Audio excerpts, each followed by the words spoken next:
Louis Prévost, je suis le directeur du département d'urbanisme et de foresterie pour la Corporation des Comtés unis de Prescott-Russell et je vous souhaite la bienvenue dans la merveilleuse Forêt-la-Rose située au cœur du territoire des Comtés unis de Prescott-Russell. Qu'est-ce que la Forêt-la-Rose? C'est un étendue de forêt de tout près de 28 000 acres.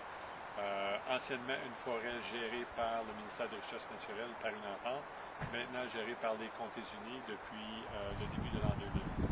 Qu'est-ce qu'on fait dans la Forêt-la-Rose? La Forêt-la-Rose abrite plusieurs espèces d'animaux, de plantes et de toutes choses comme ça.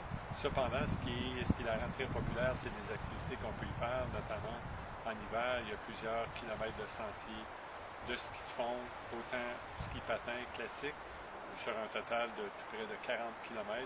Également, il y a tout autant de sentiers pour la raquette.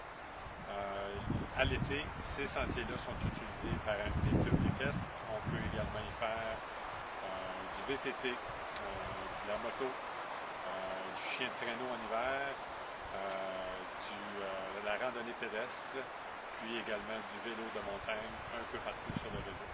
La Forêt-la-Rose a une histoire quand même assez intéressante. Dans les débuts des années, lorsque les premiers colons sont arrivés dans la région, ils ont coupé beaucoup d'arbres pour fournir la marine marchande britannique pour la construction de bateaux. Lorsque ça s'est estompé un petit peu, la région a été très populaire auprès des agriculteurs qui voulaient défricher par de la terre neuve pour justement cultiver, développer des communautés, des choses comme ça. Ils se sont rendus compte, après quelques années, que le sol était très sablonneux, donc impropre à l'agriculture.